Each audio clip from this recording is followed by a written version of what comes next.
তুচ্ছ ছন্দ মিলে। সুনীল গঙ্গোপাধ্যায়।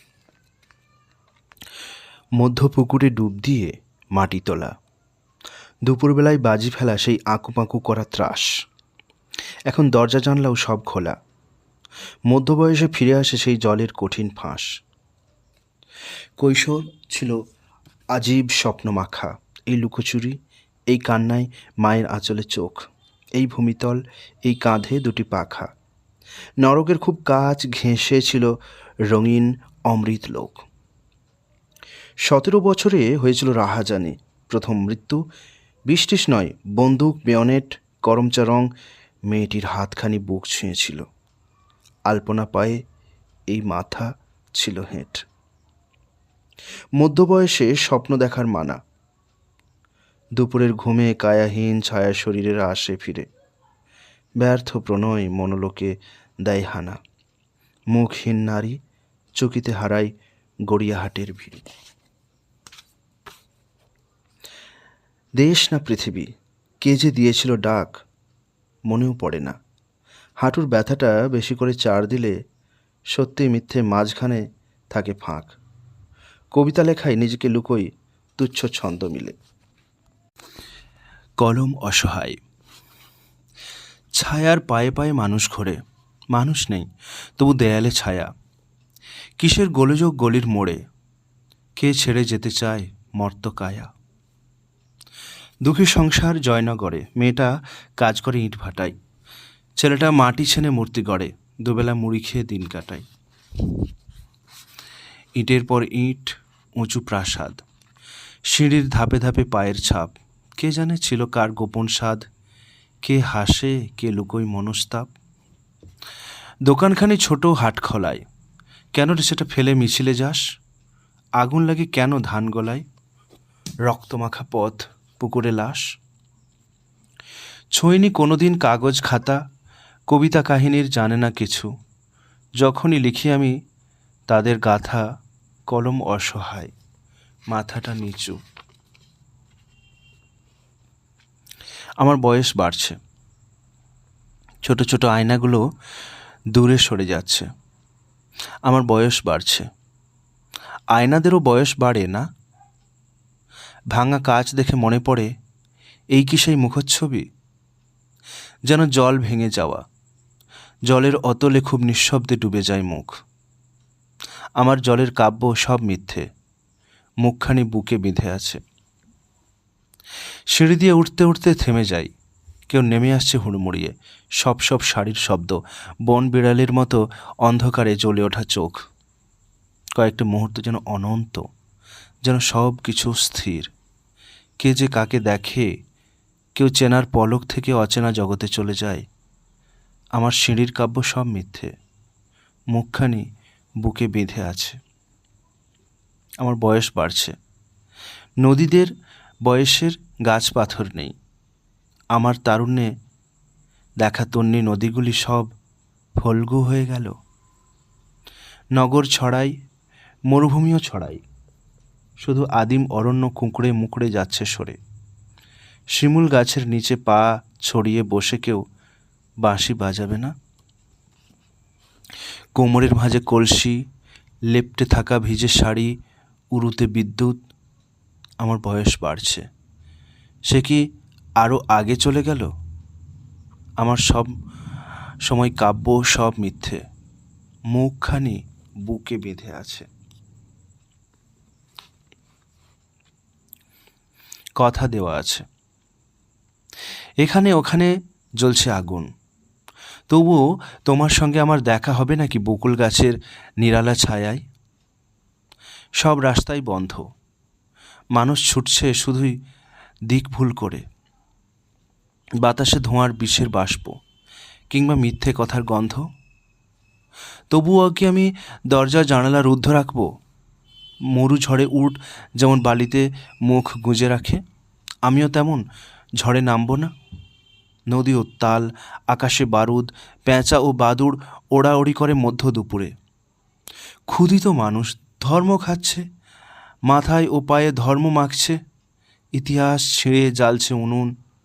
কোথা থেকে এত হাঙর কুমির হাসি হাসি মুখে খেলতে এসেছে। এত বাধা, এত জবনিকা ছেড়ে যেতে দেরি হবে। তোমার সঙ্গে দেখা হবে সেই কথা দেওয়া আছে বকুল গাছকে। যদিও বা তুমি আগে পৌঁছো, দেখো যেন সেই বকুল গাছটা ঝলসে না যায়। বহুরূপী গীতা। গোড়ালি ডোবা কাদার মধ্যে হেঁটে যাচ্ছি গড়বন্দিপুরের দিকে। একটা অসৎ গাছের তলায় দাঁড়িয়ে আছে বংশীধারী শ্রীকৃষ্ণ। আকাশে উড়ছে শকুন। পুকুর হাওয়া মাঠে জাল ফেলছে এক ঠেঙো ধুতি জেলে। এক দঙ্গল বাঁদর সাজা ছেলে মেয়ে তাড়া করছে একটা কুকুরকে।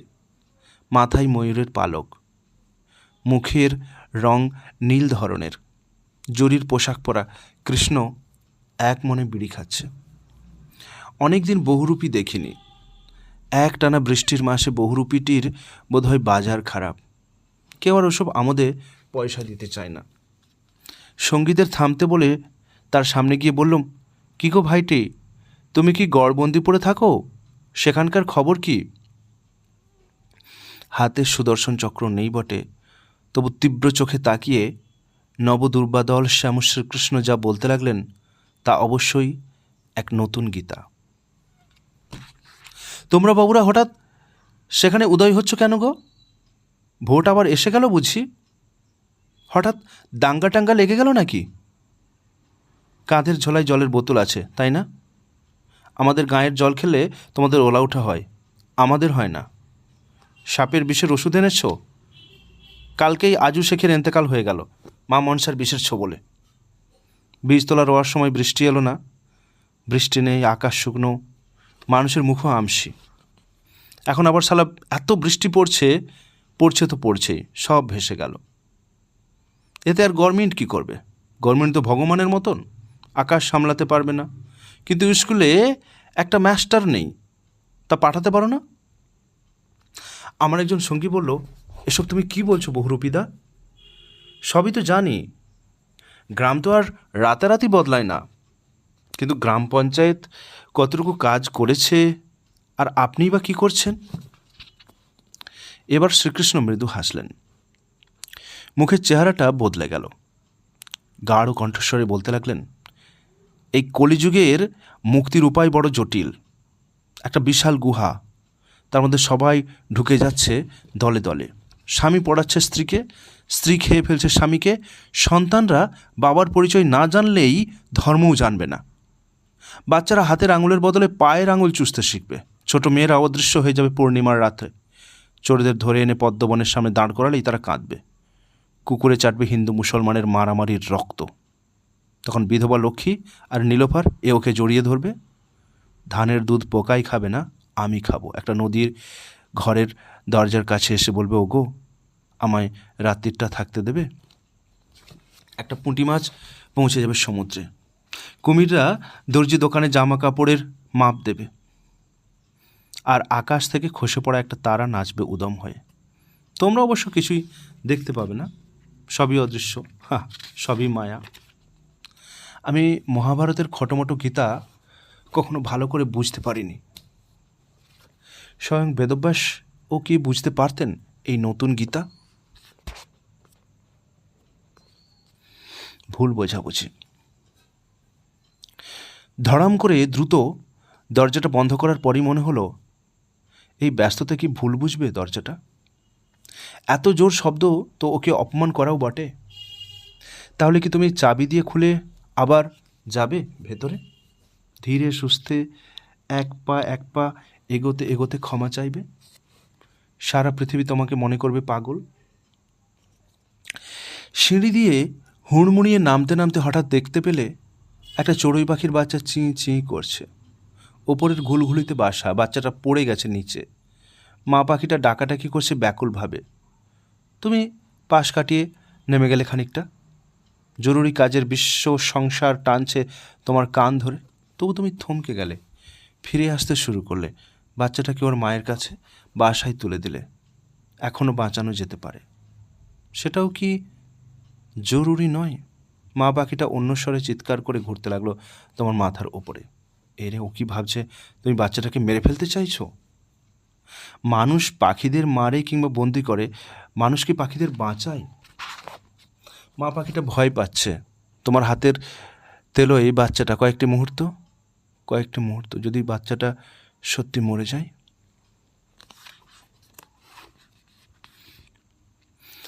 বাংলা 4 অক্ষর।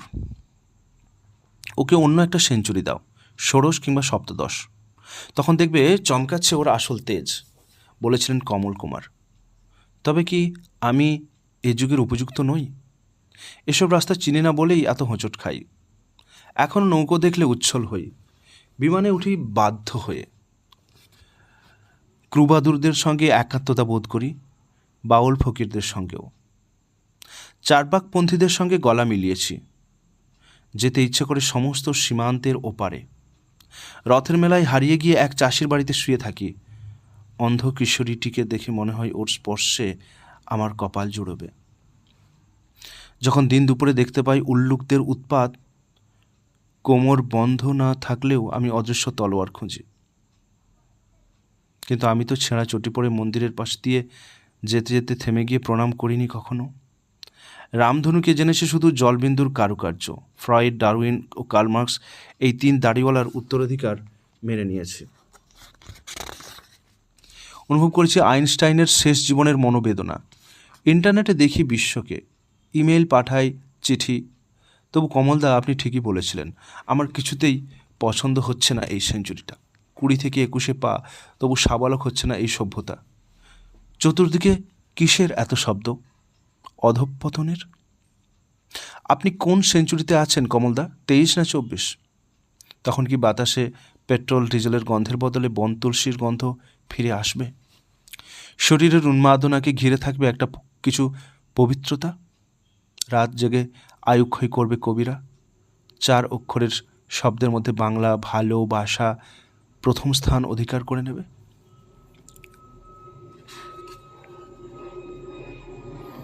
সিঁড়িতে কে বসে আছে?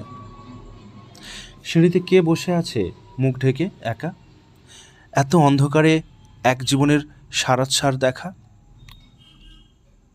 সিঁড়িতে কে মুখ ঢেকে একা বসে আছে? চিনতে পারোনি? যাও চুম্বনের ছলে ওর কাছে। মুখ ঢেকে একা বসে আছে কে সিঁড়িতে? সমস্ত হারিয়ে যাওয়া এসেছে ফিরিয়ে কেউ নিতে। সিঁড়িতে কে বসে আছে একা ঢেকে মুখ? ওর কি অতীত ছাড়া নেই কোনো বিশ্বস্ত সম্মুখ? সিঁড়িতে কে আছে মুখ ঢেকে একা বসে? যে চুম্বনের শেষ নেই তাও গেছে বৃন্ত থেকে খসে। সিঁড়িতে কে আছে একা মুখ ঢেকে? দণ্ডপল থেমে আছে, অন্তরিক্ষ দেখছে দূর থেকে। সুন্দরীর স্বপ্ন ভাঙে। নদীটি শুকিয়ে গেছে, পড়ে আছে নদীটির নাম। পূর্ণিমার চাঁদ এসে দোল খেতে গিয়ে দেখে জল নেই, শুনশান স্থির মধ্যজাম। ভেঙে যায় সুন্দরের ছোট ছোট প্রিয় স্বপ্নগুলি। ইঁদুরেরা খেয়ে নেয় প্রেক্ষাপট, রংমাখা তুলি। সুন্দরের স্বপ্ন ভাঙে, হারায় না, ফিরে ফিরে আসে। এই বৃষ্টি, এই রোদ যেমন আকাশে, যেমন শৈশব স্মৃতি, এসবই তো জেদি। চতুর্দিকে যত হোক কামান গর্জন, তবু মায়ের গলার স্বর সব শব্দভেদী। সুন্দর লুকিয়ে থাকে, খেলা করে একান্ত নিভৃতে। কেউ জানে না, কেউ ঠিক এসে যাবে তাকে বুকে তুলে নিতে। সুন্দরের এক কণা এসে পড়ে এঁদো জলে, কচুরি পানায়। তাজমহলের চেয়েও সেখানে ও তাকে কিছু কম কি মানায়? ও তো শুধু গোলাপের নয়, ঝরে পড়া শেফালির আশ্বিনের কাশে। গরিব ঘরের চালে সে হঠাৎ কুমড়োর ফুল হয়ে হাসে। শালিক পাখিটি উড়ে যায়, কিছু শব্দ রেখে যায়। বাবুই পাখির বাসা, সুন্দরের ঘরবাড়ি, এমনকি লেগে থাকে পরিশ্রমী পিঁপড়েদের পায়। ঘুম যদি নাও আসে, স্বপ্ন ছাড়া বেঁচে থাকা ভার।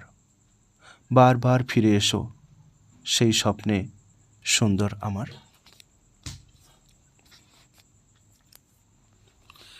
প্রকৃতির প্রতিশোধ। শেখ সুলেমান একটা চড় মেরেছিল নীলোফারের ভাই বাচ্চা মজনুকে। সাত জেলিয়া থেকে মোল্লাখালি যাওয়ার খেয়া নৌকো, এমনই কুমড়ো গাদা যে সবাই সবার গা ঘেঁষে আছে। বেশি টালমাটাল হলেই উল্টে যাবে ভরা বর্ষার রায়মঙ্গলে। 67% জন যাত্রী সুলেমানের এই বেয়াদবি মেনে নেয়নি মনে মনে, কিন্তু শেখের বিরুদ্ধে কে মুখ খুলবে? সবাই চুপ।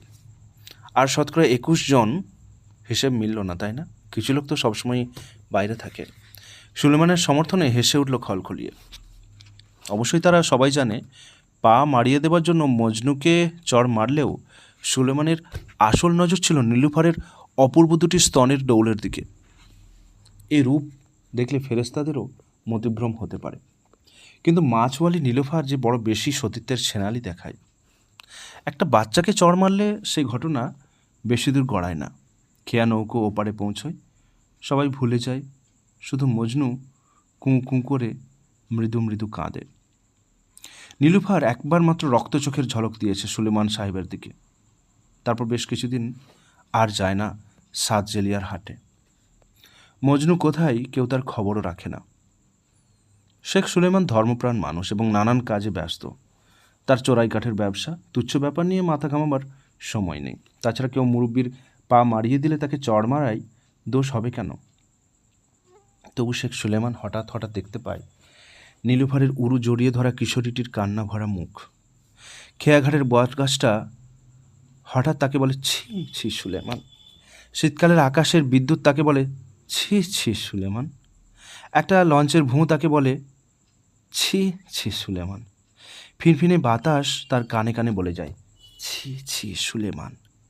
এই গ্রামের মানুষজন শেখ সুলেমানকে কিছু বলেন না, কিন্তু প্রকৃতি তাকে যেন ভূতের মতন তাড়া করছে।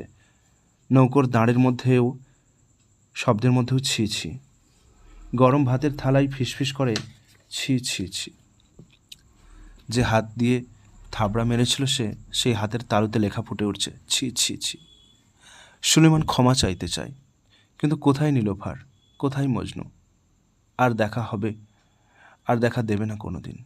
মজনু ক্ষমা না করলে চিরকালই অদেখা থেকে যাবে নীলুফারের বুকের ডৌলো। এ দুঃখে মাটিতে গড়াগড়ি দেয় শেখ সুলেমান।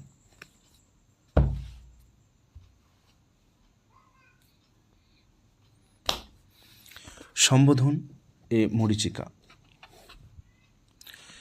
চিঠিতে তোমাকে সম্বোধন করতাম, ওগো মরীচিকা, তাই না? তখন বয়স ছিল 23, মরুভূমিটি দিগন্ত ছড়ানো, আর সব সময় তৃষ্ণায় আমার গলা শুকিয়ে কাঠ। তুমি কখনো কখনো দাঁড়াতে এসে ঝুল বারান্দায়, সমুজ্জ্বল দন্তরুচির হাসিতে একপাশে মুখ ফিরিয়ে, ছড়িয়ে দিতে ছাতিম ফুলের মতন কিছু পরাগ রেণু। তারপরেই আমার জ্বর হতো। দেখা, চেনা হাসি, কিন্তু কাছে ডাকতে না। জ্বর হলেই আমার চিঠি লেখার ইচ্ছে হতো খুব। রক্তমাখা পরাবাস্তব চিঠি শুধু 104 ডিগ্রি জ্বরেই লেখা যায়। আমার সারা শরীরে মরুভূমির বাতাস অন্তঃস্থল পর্যন্ত দগ্ধ করে দিচ্ছে। চিঠির অক্ষরে পিণ্ডি চটকাতাম বাংলা ভাষার। কখনো কখনো তোমাকে মনে মনে রাক্ষসীও বলতাম। তোমার ঠোঁটের রক্ত টপ টপ করে ঝরে পড়ছে, আমারই রক্ত। সেরকমই দেখতাম। কেমন স্বাদ বলো তো? জিজ্ঞেস করিনি। যেবার তুমি হঠাৎ সিঙ্গাপুর চলে গেলে কোনো ইঙ্গিত না দিয়ে, সেবারে না লেখা চিঠিতে 3 বার বলেছিলাম, হারামজাদি। এতদিন পর সত্যি কথা বলছি, এখন আর লজ্জা কি বলো? ছাদে উঠে নক্ষত্রপুঞ্জের দিকে তাকিয়ে ভেবেছিলাম, এর নাম কি প্রেম, না নারী মাংস চেটে পুটে খাবার তীব্র বাসনা? কিন্তু তুমি তো নারী নও। তুমি নারী ছিলে না, নারীর আদল, কুয়াশা ভেদ করা এক মূর্তি, এক বিমূর্ত অভিমান। নাহলে সুহৃদয়ের বোন মণিদীপা কী দোষ করল? তার স্তন দুটি ও উরুর ডৌলো তো তোমার চেয়ে মন্দ বলা যায় না। আমি বেকার যেন মণিদীপা আমার দিকে তরল করেছিল চোখ। একদিন সারা দুপুর কেউ নেই, মণিদীপার নাকের পাটা ফুলে গেছে, আর একটু হলেই তুমি এসে কল্পনায় দারুণ উৎপাত শুরু করলে। তোমার কাছে আমি দাসখত লিখে দিইনি। যদি একটা দুপুর মণিদীপার সঙ্গে, তারপর সব মুছে ফেলা যেত, তবু পারিনি। সেদিন তোমায় বলেছিলাম, হিংসুটে, আল্লাতি, পেল্লাতি। তুমি আমাকে 2-3টে চিঠি লিখেছিলে, না মোট 5টা ঠিক মনে আছে। কি সম্বোধন করেছ? শুধু নাম, তাই না? তোমার বাড়ির কাজের লোক আর আমার নাম একই, তবু তুমি অন্য নাম দাওনি। সেসব চিঠি রেখে দিইনি অবশ্য, বিয়ের আগে নষ্ট করে ফেলতে হয়েছে। আমি জানি আমার ছিন্নপত্রগুলিও হাওয়ায় উড়তে উড়তে কোনো মরুভূমিতে কিংবা লবণ সমুদ্রে ছড়িয়ে গেছে। একেই বলে সাধনোচিত ধামে প্রস্থান। সরকারি কাজে বাইরে যাচ্ছি, এয়ারপোর্টে হঠাৎ দেখা, অনেক বছর বাদে, একটুক্ষণের জন্য। মনে আছে কী সব এলেবেলে কথা হলো, ইংরেজিতে যাকে বলে স্মল টক, বাংলায় আমড়াগাছি। আমার একদম পছন্দ হয় না। ওদিকে তোমার স্বামী বেচারি অতিরিক্ত লাগেজ নিয়ে ব্যতিব্যস্ত। তোমরা যাবে মুম্বাই, আমি দিল্লি। আমাদের সময় আলাদা, সময়ের মাঝখানে বিরাট ফাটল। আমরা কেউ কারুর নয়। তোমার একটা ছেলে, বোধহয় 3-4 বছর বয়স হবে। তোমার উরুর শাড়িতে মুখ ঢেকে মিটি চোখে দেখছে আমাকে। সরল শৈশব অতি সাংঘাতিক। বয়স্করা দুর্বল হয়ে পড়ে। এক মুহূর্তের জন্য আমার মনে হলো, এ আমার সন্তান হলেও তো হতে পারত, যদি আমি পেরিয়ে আসতে পারতাম একটা মরুভূমি। আমি অবশ্য অন্য 2টি সন্তানের পিতা, তারা আমার খুবই প্রিয়। তবু ওই বাচ্চাটার জুলজুল করে তাকাচ্ছে, কি যে মায়া হলো। ওর মাথার চুল আদর করতে গিয়েও সরিয়ে নিলাম হাত। সিকিউরিটিতে ঢোকার আগে আমি মনে মনে কি বললাম জানো? এই নারীকে আমি মরীচিকা বলতাম এক সময়, তাই না? ও আসলে আমার মরুদ্যান। কোনো দিন পৌঁছাতে পারিনি কিংবা চাইনি, কিন্তু ওর অঞ্জলি থেকেই তো জল পান করে গেছি সেই যৌবনে। শুধু ওইটুকুই মনে রেখো, তুমি আমার বুক মুচড়ে দিতে পারোনি। তোমার মূর্তি গড়িয়ে ভালোবাসার নামে ঘোরাফেরা করেছি শিল্পের আশেপাশে। সব চিঠি, সব সম্বোধন তোমাকে নয়, সেই মূর্তিকে। ঝুল বারান্দা থেকে আমি তোমাকে নেমে আসতে দিইনি ধুলো মাটির রাস্তায়। তুম্বনিতে সেই রাত্রি, মাঠের মধ্যে ঘোর অন্ধকার। বসন্ত পোদ্দার নামে দৈত্যাকার মারাঠি যুবক আর কঠোর চেহারার কুসুমকোমল রশিদ খান। শক্তির দাপাদাপি আর সন্দীপনের জাদু বাস্তবতার প্রতিশ্রুতি। সবচেয়ে কৃষকাই, সবচেয়ে মায়াময় যোগব্রত। চাঁদ উঠবে না, আলপথে অনেক গর্ত ও রুপি ভয়। হঠাৎ পুরস্কারের ঠোকাঠুকি, অট্টহাসি ও মধুমাখানো ছুরির সংলাপ এবং গান। আমরা হাঁটছি, যে কেউ বেসুরো হবার জন্য স্বাধীন। তারই মধ্যে কথাই ছুটে গেল যোগব্রত। একটা প্রবল ই শব্দ। অভিমানের কুয়াশা মেখে আমরা থমকে যাই, সিগারেট ছুঁড়ে ফেলি। আকাশে উড়ন্ত বাদুড়, কোথাও ডাকছে প্যাঁচা। আর কেন এত ঝিঝির ডাক? 11টি কণ্ঠে সেই পাতলা যুবকটির নাম ধরে চিৎকার করে টুপটাপ খসে পড়ে একটা নক্ষত্র। উল্কা ছুটে যায়। তম্বুরির মাঠে আমরা ডেকে চলেছি গলা চিরে, যোগব্রত ফিরে আয়, যোগব্রত ফিরে আয়, ফিরে আয়। যুদ্ধযাত্রী পুরুষেরা হাহাকার করছে একজনের জন্য, অভিমান ছাড়া যার আর কোনো হাতিয়ার নেই। দরজার কাছে এসে কে দাঁড়িয়ে আছে, ভিজে পা, খালি পা এক নারী। তোমার তো দেখার দরকার কিছু নেই। তুমি থাকো সহস্র ব্যস্ততা নির্বাসনে। ঠান্ডা হোক সকালের চা, তুমি খাও চিঠির কাগজ, তুমি খাও টেলিফোন, তোমাকেও খেয়ে নিক কিছু লোভী চোখ, বিভিন্ন হাতের পাঞ্জা, মানুষের ভাষা। দরজার কাছে এসে কে দাঁড়িয়ে আছে, ভিজে পা, খালি পা এক জনম দুঃখিনী। কে ডাকছে? 11 রকম কণ্ঠস্বর, একই উত্তর। শরীর জাগ্রত, অন্য শরীরের টান। রং দিয়ে মুছে দাও, কিংবা থাকো ঘুমের গভীরে। জামার বোতাম একটা অসময়ে ছিঁড়ে যেতে পারে, 2 আঙুলে ছুঁয়ে দিলে বুক। দরজার কাছে এসে কে দাঁড়িয়ে আছে, ভিজে পা, খালি পা এক জীবন সর্বস্ব। রাশি রাশি শুকনো পাতা। সবাই অনেক কিছু জেনে গেছে, যেসব জানার কোনো দরকারই ছিল না। এত সব অকিঞ্চিতকর জানার আবর্জনা ভর্তি মাথা, তাই তো পদক্ষেপে মাঝে মাঝেই থাকে না নিজস্বতা। সমস্ত রাস্তায় যদি চেনা হয়ে যায়, তখনও উন্মুখ প্রতীক্ষায় থাকে কয়েকটি অচেনা। স্বপ্নগুলোও সরল সাদাসিধে হয়ে গেলে আর বেঁচে থাকারই কোনো মানে থাকে না। এই দেশের বুকের মধ্যেও রয়েছে একটা গোপন দেশ। পরিচিত মানুষের ভিড়ে একটি রহস্যময় মুখ। গণ্ডি এঁকে ঘিরে রাখা নারীর আঁচল ওড়ে ঢেকে দেয় চোখ। আর তখনই সমস্ত গণ্ডির বাইরে ছুটে যায় অসংখ্য পলাতক। একটি মৃত নদীর গর্ভে শোনা যায় কুলুকুলু ধ্বনি। বাতাসে কিসের ঘ্রাণ, যেন যাত্রা শুরু হবে আবার। শৈশব থেকে কিংবা মধ্যবয়সে থমকে গিয়ে ঘাড় ফেরায় গাছের মতনই পাতা ঝরে, পাতা ওড়ে, রাশি রাশি শুকনো পাতা। জীবনের আত্মজীবনী। আমার 31তম পূর্বপুরুষ যখন একটি ছটফটে নদীর পাশে ভর দুপুরে খোলা মাঠে তার 6 নম্বর রমণীটির সঙ্গে চিত উপুর খেলায় হাঁপাচ্ছিলেন, ঠিক তখনই হঠাৎ তার পিঠের ওপর এসে বসলো একটা বাজ পাখি। কী ঝামেলা! বাজ পাখিটিকে সরিয়ে দেওয়া যায় না, খেলাও বন্ধ করা যায় না। তখন নাকি আবার আকাশে আগুনের ছড়াছড়ি। 2 দিগন্ত থেকে ছুটে আসা ঝড় রং বদলাবদলি করছিল। ঘুমন্ত পাহাড়ের গায়ে ঘাস আগাছার মধ্যে তুঁত বরণ ফুল আর অনন্ত অবাক চোখে ফড়িং। পায়রারা তাদের ঠোঁটে ধরে ধরেই খেয়ে ফেলছিল কচকচিয়ে। এই সময়ের মধ্যে হলো কি, আমার 30তম ঠাকুরদা জন্মালেন অষ্টাবক্র হয়ে। তার চেহারাটা শালিক শালিক আর ভেতরে বাজ পাখির আত্মা। এইসবই লেখা আছে ধারাবাহিক জিনের আত্মজীবনীতে। আর সব আত্মজীবনীতেই কিছু কিছু ভুল থাকে। ইতিহাসে আগুন না, সে সময়ের আকাশ ছিল ভবঘুরে সাদা মেঘে ঢাকা। হয়তো ঝড় ছাপিয়েও শোনা যাচ্ছিল মান ভাঙার গান। পায়রাগুলো সত্যি কি হিংস্র ছিল? এখন তারাই শান্তির পতাকায় পতপত করে। আমার নারীর কাছে আমি একসময় কি যে হয়, বাজ পাখির মতো ডানা ঝাপটাতে যাই।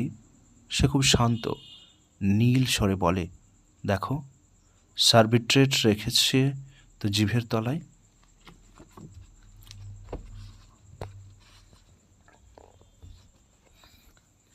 ধ্যানভঙ্গ। আমার সেই অরণ্য প্রবাসে উপবাস ক্ষীণ দেহের সামনে তুমি পায়সান্নের বাটি হাতে নিয়ে দাঁড়িয়েছিলে না?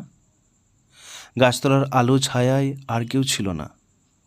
আমার সমস্ত শরীরময় ক্ষুধা, তবু আমি প্রথমে সুঘ্রাণ চরুর জন্য লোভ করিনি।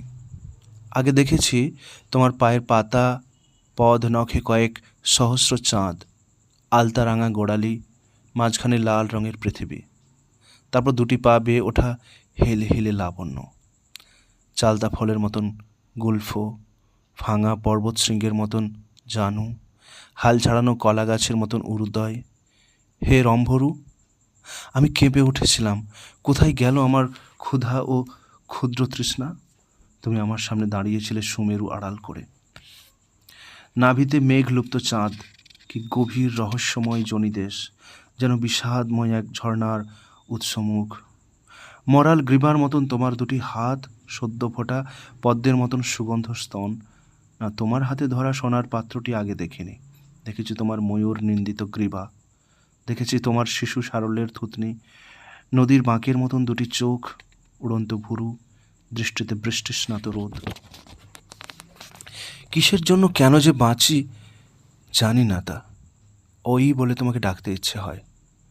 আর ফিরে আসবে না। সমগ্রতায় যদি নাও আসতে পারো, শুধু 2টি রক্তিম পায়ের পাতা, নাভিতে সদ্য বিলুপ্ত চাঁদ, ভুরুতে অচিন পাখি, দাঁড়িয়ে থাকার নিস্তব্ধ সঙ্গীত, উরুর বিষণ্ণতা। কিছু একটা দাও, কিছু একটা দেখা দাও। ধ্যান ভেঙে বসে আছি, দেখা দাও, দেখা দাও। কুয়াশার মায়াপাশ। ঝড় উঠবার আগেই সে কেন হঠাৎ হারিয়ে গেল? নৈরাজ্য বা বিপর্যয়ের জন্য একটু অপেক্ষা করল না। আকাশ যখন মেঘের সঙ্গে মেতে ওঠে সংঘর্ষে, তখন চতুর্দিকেই তো চলে এলোমেলো আনাগোনা। যার কাছে ছিল যারা, তারা কোন টানে চলে গেল খুব দূরে। একা বসে আছি সারাটা বিকেল, রোদ ঝলমল ছুটি। কিংবা আমি জ্যা মুক্ত এক তীরের মতন বেগে কিছুই না জেনে বাতাসে রেখেছি ব্যর্থ বজ্রমুঠি।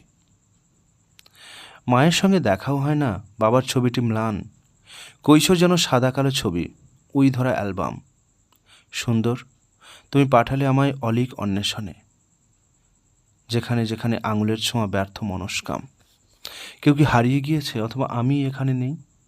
এই যে আকস্মিক সন্ধ্যায় শুরু হয় হাহুতাস, ঈষৎ নেশায় মন গড়া সব দুঃখেরা উদ্বেল, সব দুঃখই নদী সঙ্গমে কুয়াশার মায়াপাশ।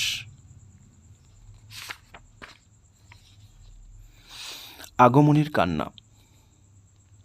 সভ্যতার সংকটের পাতা উল্টাতে উল্টাতে হঠাৎ মনে হয় রবীন্দ্রনাথ যদি আজ বেঁচে থাকতেন।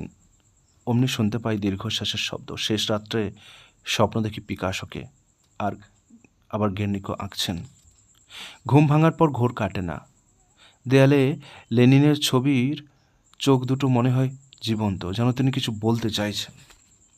জানলার বাইরের উন্মত্ত চিৎকারে কি মাথা খারাপ হয়ে যাচ্ছে আমার? ওরা কেউ নেই তো, অনেক দিন নেই। চলে গেছেন বার্ট্রান্ড রাসেল ও গান্ধীজি, চার্লি চ্যাপলিন নেই, চলে গেছেন সত্যজিৎ রায়, পল রবসন, বড়ে গোলাম আলী খান, মাদার টেরেজা আর মার্টিন লুথার কিং। যাঁদেরই কথা মনে পড়ে সবাইকে খেয়ে নিয়েছে বিংশ শতাব্দী। তাহলে এই নতুন শতাব্দীতে সুস্থতার ভরসা চাইব কার কাছে? পর মুহূর্তেই শুনতে পাই সদ্য জন্মানো ৫৫,০০০ শিশুর আগমনী কান্না। কল্পান্তের আগে কাছাকাছি সব কিছুর মধ্যে হঠাৎ ঢুকে পড়েছে দূরত্ব। দূরত্ব শব্দটাই অনবরত জ্বালাচ্ছে আমাকে। যাই লিখতে যাই, কলমের ডগায় পিঁপড়ের মতন দূরত্ব এসে যায়। তবে কি শুরুর হয়ে গেল কল্পান্ত? মাথা তুলছে ডুবো পাহাড়, মেঘের সঙ্গে উড়ে যাচ্ছে শিকড় সমেত গাছপালা, অতিকায়ী প্রাণীর মতন সহস্রাব্দ ল্যাজ আঁচড়াচ্ছে পাশ ফিরে। এমনও কি হতে পারে দিন দুপুরে যা আমার চোখের সামনে জীবন্ত, অন্য কেউ তা দেখছে না? ময়দানে ঘাস ছিঁড়ে মুখে দিচ্ছে জামার সবকটি বোতাম খোলা ছেলেটি, আর মেয়েটির শাড়ির পাড়ে বাইরে রক্তাভ পায়ের পাতায় বিন্দু বিন্দু শখের দুঃখ। ওরা অন্য কিছু দেখছে না। ওদের মধ্যেও কি উঁকি মারছে দূরত্ব? নইলে সন্ধে হবার আগেই ও কিসের পর্বতের মতন দীর্ঘ ছায়া? তবে কি শুরু হয়ে গেল কল্পান্ত? নদীরা সব দল বেঁধে ফিরে যাচ্ছে বাপের বাড়িতে। মাথা তুলছে ডুবো পাহাড়, মেঘের সঙ্গে উড়ে যাচ্ছে শিকড় সমেত গাছপালা। ধান খেতে পড়ে আছে এত গুঁড়ো গুঁড়ো স্বপ্ন। হঠাৎ শহরটা বিনা যুদ্ধে ব্ল্যাক আউট ঘোষণার মতন অলিক হয়ে যায়। চোখের নিমেষে নিশ্চিহ্ন হয়ে যাচ্ছে এক একটা রাস্তা। গুলি ভরা পিস্তল নিয়ে যে ছুটছে তারই পিঠে লাগছে প্রথম গুলিটা। নিভে যাওয়া বাতিস্তম্ভের আড়াল থেকে বেরিয়ে এলো চকখড়ির মতন মুখওয়ালা একজন মানুষ। কি অসম্ভব ঠান্ডা চোখে সে খুঁজছে কোনো পাশা খেলার সঙ্গী। মেঘের গুরু গুরু ডাকে শোনা যাচ্ছে সমস্ত নিয়ম ভাঙার আহ্বান। তবে কি শুরু হয়ে গেল কল্পান্ত? ময়দানে বোতাম খোলা ছেলেটি আর একটু দাঁতে কাটুক ঘাস। মেয়েটির চোখ থাক না কান্না ভেজা, রোমাঞ্চ আমার দরকার নেই। আরও কিছুক্ষণ, আরও কিছুক্ষণ বিশ্ব সংসার চোখ বুজে থাকো। দূরত্ব, তুমি থমকে দাঁড়াও। অপ্রেম। ভালোবাসা ছিন্ন করে চলে যাওয়া তেমন শক্ত না। অনেকেই যায়। তার কোন দিকে যায়? নিরুদ্দেশ্যে? রক্ত সাগরের তীরে জাহাজ অপেক্ষমান, অথবা রক্ত না, কালো হ্রদ, দুর্নিবার মেঘ ঝঞ্ঝা দিগন্তের শেষে। বুকের ভেতরে মেঘ, যার অন্য নাম অভিমান। পায়ের তলায় ফুল, কিংবা পিঁপড়ে দলে পিষে যাওয়া। ভালোবাসা তাও নয়, আরও পলকা, একটি ফুৎকারে খান খান। মরুভূমি জেগে থাকে, শিয়রে সশস্ত্র ঘোরে হাওয়া। তবু একটা গভীর অরণ্য।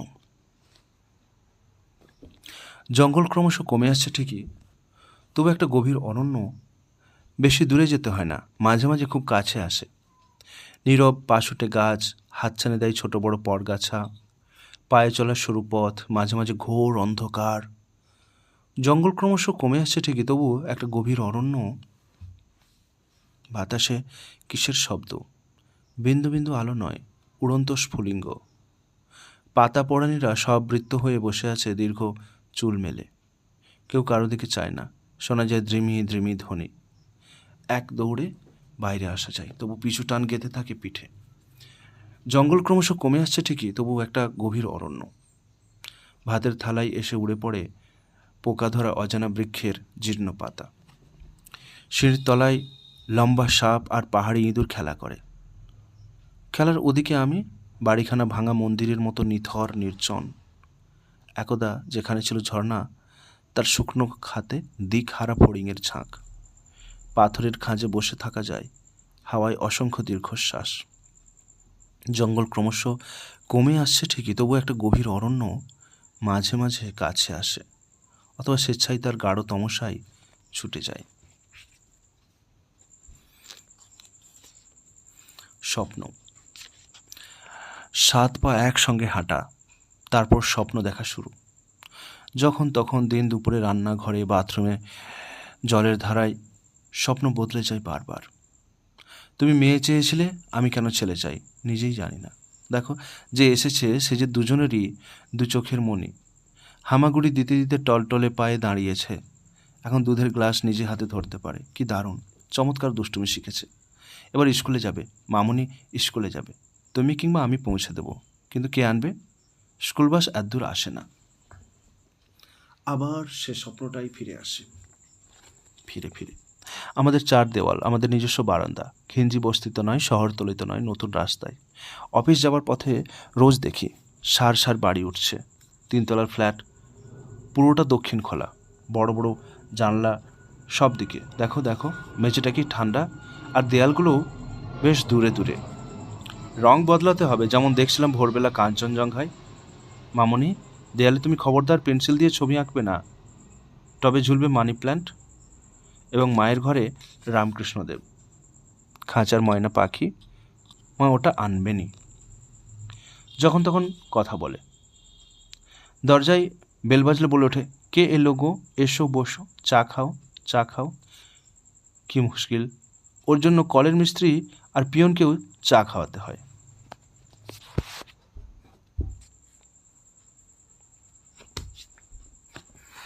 আচমকা চোখে জল। এতদিন যারা খুব কাছাকাছি ছিল, এখন তারা অস্পষ্ট হয়ে যাচ্ছে, কেউ কেউ অদৃশ্য লোকে। এটা নতুন কিছু নয়, কোনো সময় সমস্ত গ্রহ নক্ষত্রগুলোও তো জড়ামড়ি করেছিল একান্নবর্তী পরিবারের ভাই বোনদের মতন। তারপর আত্মীয় বন্ধুদের মধ্যে যেমন হয় একটু একটু ব্যবধান, তারপর তাদেরও আলাদা আলাদা বৃত্ত, কয়েক ঋতুর অদেখা, ক্রমশ আলোক বর্ষ। এখন গোটা মহাবিশ্বই বেলুনের মতো ফুলছে, অস্তিত্বগুলো পালাচ্ছে যে যেদিকে পারে, কেউ কারোর দিকে ফিরে তাকাচ্ছে না, মুছে ফেলছে পূর্বস্মৃতি, পিছুটান নেই, এমনকি রেয়াত করছে না মধ্যাকর্ষণও। একদিন এই বেলুনটা হঠাৎ ফেটে গিয়ে সবাই ডুবে যাবে মহাকাল সাগরে। এই ধাবমানতাই ডেকে আনবে অন্তিম পরিণতি। আমার প্রতিটি পরমাণুতে বহন করছি সেই দূরত্ব সৃষ্টির বিশ্ব ইতিহাস।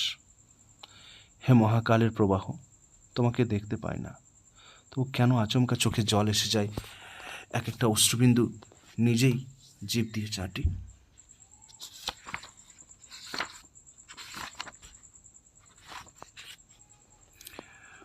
পলক, সুনীল গঙ্গোপাধ্যায়। যেই এক পলক ফেললাম, দৃশ্য বদলে গেল। রোদ ঝলকাচ্ছিল না, এখন মৃদু চুম্বনের শব্দে বৃষ্টি পড়ছে। সে বৃষ্টির রং একটি কিশোরীর ঘুম ভাঙা চোখের মতন। যে রাস্তায় 6 জন লোক হল্লা করছিল, এখন সেখানে শুধু এক অন্ধ ভিখিরি। পেয়ারা গাছের ডালটায় 3টে ছাতারে পাখি নেই, একটিমাত্র ফড়িং। বদলে যায় এক পলকে, অনেক কিছু বদলে যায়। বিনতা মাসি হাঁটু গেড়ে চোখ বুজে বসে আছেন, আগে তার চোখে চশমা ছিল না। রশিদ খান হারিয়ে গিয়েছিল, মশমশিয়ে হেঁটে আসছে রশিদ। পাশের তালাবন্ধ বাড়িটায় কেউ গলা সাধছে। মাঠের মধ্যে ফাঁকা মঞ্চ, মুখ্যমন্ত্রী সাপলুডো খেলছেন তার মেয়ের সঙ্গে। একটা ঘুড়ি দুলতে দুলতে গোঁত খেয়ে পড়ল পুকুরে। গেরুয়া পরা ছোট মামা মাথার চুটের মুঠি ধরে কাঁদছেন। স্কুলের ঘন্টা হঠাৎ বেজে উঠল, আর ছুটির দিনে একটু জিরিয়ে নেবার জন্য চেতন মিস্ত্রির বাজাচ্ছেন বাঁশি। ব্রিজের ঠিক মাঝখানেই গম্বুজের মতো দাঁড়িয়ে আছেন নিষ্পলক শেখ সুলেমান। সুনীল গাঙ্গুলির কলমের ডগায় প্রেমের কবিতার বদলে মৃত্যু ভাবনা। চেনা মাছওয়ালা ঢোল বাজিয়ে মেতে উঠছে হরি সংকীর্তনে। বারান্দা থেকে ঝুঁকে আছে যে মেয়েটি, তাকে ঝাপটা দিয়ে গেল পলাশ রঙের আলো। বদলে যায় এক পলকে অনেক কিছু বদলে যায়। কৃষ্ণচূড়া পাতার আড়ালে একটা কোকিল শুধু ডেকেই চলেছে, কেউ সাড়া দেয় না, তবু সে ডাকে। সীতার অগ্নি পরীক্ষা। রামচন্দ্র ছিলেন নেত্ররোগী, দীপশিখা তার সহ্য হতো না। আর কতবার তুমি অগ্নি পরীক্ষায় যাবে সীতা? লক্ষণকে একটি চুম্বক দিলে তেমন কিছু পাপ হতো কি? অগ্নি যে সবার সামনে তোমাকে আলিঙ্গনের সুখ ভোগ করে নিল, তা কেউ বুঝল না। রাম বরাবরই আগুনকে ভয় পান। সীতাকে জীবনসঙ্গিনী করার মতন পৌরুষই ছিল না রামচন্দ্র বেচারীর। সীতাকে উদ্ধার করার জন্য তিনি লঙ্কা অভিযানে যাননি। লোকে কি বলবে সেই ভয়েই তো তাকে অত ঝুঁকি নিতে হলো। লোক লোক লোক, তারা সবাই হাত না তুললে সিংহাসন ফিরে পাওয়া যায় না। বীর শ্রেষ্ঠ ইন্দ্রজিৎকে যুদ্ধে হারাবার মতন ক্ষমতা ছিল না রামচন্দ্র আর তার দলবলের। তাই বিশ্বাসঘাতক বিভীষণের সাহায্য নিতে হয়েছিল। সেই শুরু হলো ছলে বলে কৌশলে সমস্ত ন্যায় নীতি বিসর্জন দিয়ে ক্ষমতা দখলের রাজনীতি। শ্রীরামচন্দ্রই এর প্রবর্তক। যারা রাম রাজত্ব প্রতিষ্ঠার কথা বলে তারা সবাই ওই বিভীষণের বংশধর।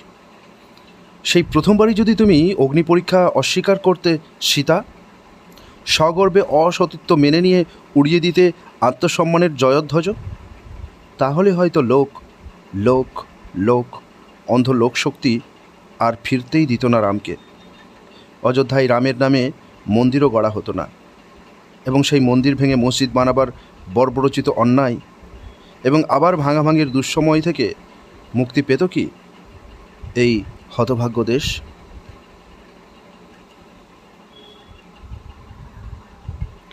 অলিক দেখা। ঝড়ের যেমন একটা চোখ থাকে, তেমনি নদীরও থাকে দুটো ডানা। পাহাড় মাঝে মাঝে মাথা নিচু করে, এক দেশ সরে যায় অন্য সমুদ্রের দিকে। মরুভূমি লকলকে জিভ দিয়ে চাটে মেঘ, নারীরা মিহিন বাতাসে মিশে অদৃশ্য হয়ে যায়। এক একদিন রাত্রির ঝিমঝিমে অন্ধকারে বসে থেকে দেখেছি পাথরের গায়ে ছানি দিয়ে লেখা হচ্ছে ইতিহাস। অকস্মাৎ শোনা যায় ছুটন্ত নক্ষত্রগুলির গগনভেদী শব্দ। বিশ্ব নিখিলের ঐকতানে একটু একটু করে লাগছে রং। বইয়ের পৃষ্ঠায় দীর্ঘশ্বাস ফেলছে অতৃপ্ত মৃত লেখকরা। একটা পোড়ো ভাঙা বাড়ির সিঁড়িতে দাঁড়িয়ে আছে অতি বৃদ্ধ বিস্তৃত রাজমিস্ত্রি। দেওয়ালের বাঁধানো ছবি ঝড়কে ডাকছে, এসো এসো।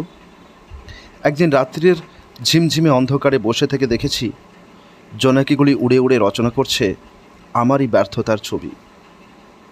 কে যেন ডাকছে, এমন অজানতম দুঃখী কণ্ঠস্বর। জয় জয়ন্তী। 5 মাত্রায় হেসে চলে গেল চাঁপা ফুল রঙা সপ্তদশীটি। ট্রাম ব্রেক কষা ধাতু কর্কশ শব্দে বাজল কড়ি মধ্যম। সন্ধ্যাবেলায় বাতাসে হঠাৎ এমনি এমনি শোনা যায় মৃদু পুরবীর সুর।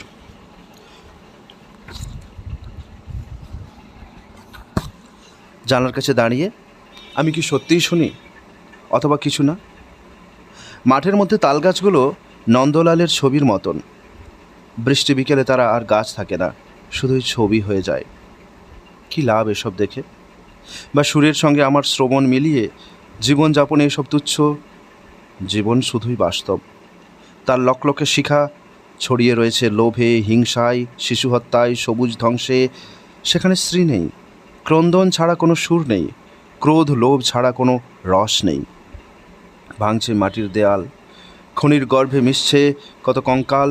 রক্তপাতের এত ছলছুতো মানুষ নামের প্রাণীরা এ গ্রহে কেন জন্মালো? আকাশে লক্ষ গ্রহ তারকায় আর কেউ আছে? কেউ কি দেখছে? সুজলা সুফলা এই পৃথিবীতে মানুষ মেতেছে কাল সংহার দারুণ খেলায়। গালে হাত দিয়ে এইসব ভাবি, তবু কেন শুনি অন্তরিক্ষে বাজায় না কেউ? তবু বেজে যায় বাঁশির শব্দে জয় জয়ন্তী। একটু দাঁড়াও। তুমি যেই মাথা নিচু করলে অমনি আমি দেখতে পেলাম তোমার পায়ের পাতা।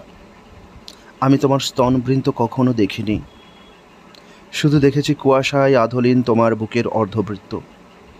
তোমাকে কতবার দেখেছি, কিন্তু আমি তোমার যথার্থ নির্মাণ একবারও দেখিনি। তুমি তোমার তুমিত্ব থেকে যেই বেরিয়ে এলে, তার আগে আমি আমার আমিত্বের খোলসে ঢুকে পড়ে হয়ে গেলাম চৌরাস্তার যাত্রী। এই মুহূর্তে তোমাকে চাই, অথচ তোমাকে চিনতেই পারছি না। তুমি আমার পাশে দাঁড়িয়ে কার সঙ্গে যেন চোখাচোখি করলে। রূপান্ধ যুবার ভ্রান্তি অনিত্যকে নিয়ে বড্ড বাড়াবাড়ি করে ফেলে। মন্দিরের সিঁড়ি দিয়ে তুমি নেমে আসছো, পেছনে সব মন্দির ভেঙে পড়ছে, সমস্ত দেবী মূর্তি তুচ্ছ করে তুমি শেষ পর্যন্ত একমাত্র দেবী নও, কি করুণ ও সাধারণ, হাহাকারময় ক্ষীণ তনু।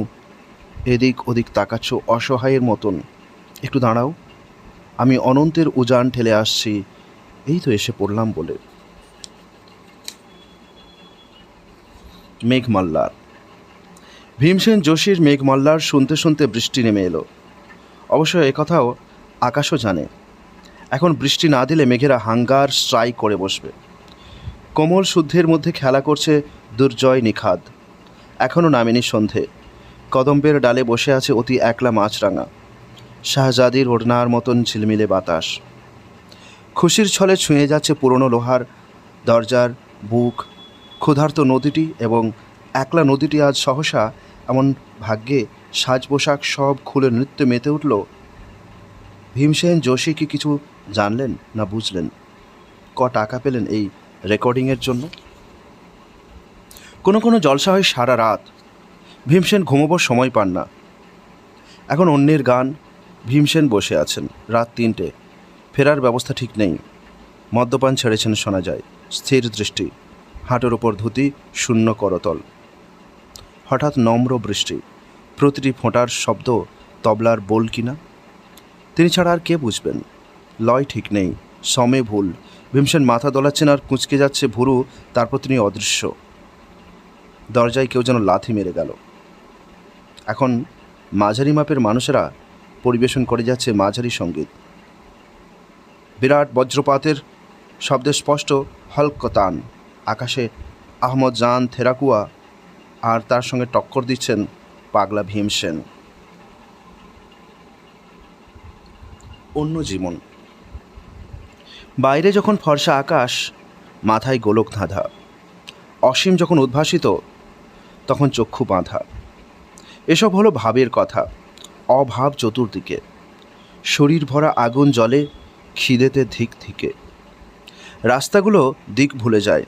দুপুরে মরীচিকা, অন্ধকারে কোথাও নেই একটা কোনো শিখা। এ জীবনের একদিকে প্রেম, অন্যদিকে অন্ন। ভাতের থালায় নুন পড়েনি, প্রেমও মতিচ্ছন্ন। সকালবেলা মন যদি দাও বিশ্ব বিসম্বাদে, পৃষ্ঠা জুড়ে রক্তারক্তি, লক্ষ শিশু কাঁদে। তবুও বেঁচে থাকার মধ্যে বিদ্যুতের ঝলক, ঝলসে ওঠে অন্য জীবন, দু চোখ নিষ্পলক। কুমারী মেয়েরা কবিতা পড়ে না। কুমারী মেয়েরা কবিতা পড়ো না, বিপদে পড়বে। যে বয়সে মেঘ বেশি ডাকে, তার আকাশ অন্য। কবিতার বই ভুলেও ছুঁয়ো না, আঙুল পুড়বে। কবিরা নিজেরা স্বেচ্ছায় জলে লেখার জন্য। সিঁড়ি দিয়ে দুদ্দার করে উঠে হঠাৎ দাঁড়িয়ে, কি শুনলে তুমি? কে যেন ডাকছে অচেনা গলায়। কেউ নেই, তবু হাওয়ায়ও জড়ায় দুহাত বাড়িয়ে। মেঘ ভাঙা চাঁদ তোমাকে ভোলায় ছলাই কলায়। যারা কাছাকাছি সব বড় চেনা চোখের চাহনে। এক এক সময় স্নেহ তেতো লাগে, দপ করে জলো। যখন যা আসে সব ভুল, তুমি কিছুই চাও নে। বাথরুমে গিয়ে আয়নার ঠোঁটে সব কথা বলো। কুমারী মেয়েরা কবিতা পড়ো না, ছুঁয়ো না ও বই। ছেলেরা পড়ুক, চিঠিতে দিক না খাসা উদ্ধৃতি। বুঝে বা না বুঝে বন্ধুরা মিলে করো রই রই। কোনো একদিন সেই হাসিটাই হয়ে যাবে স্মৃতি। যেসব নারীরা আড়ালে অচেনা নদীর মতন, কবিরা তাদেরই মূর্তি গড়ার ভাষা খুঁজে মরে। তাদের লুকোনো দুঃখে থাকে না ছন্দপতন। নির্মাণ খেলা সারাটা জীবন কালো অক্ষরে। কুমারী মেয়েরা, বিপদটা কেউ আচারের মতো চেখে নিতে চাও চকিতে একলা দুপুরের দিকে? চাখো তবে, দায়ী করো না কিন্তু, হও সম্মত এমন মধুর সর্বনাশের জন্য কবিকে।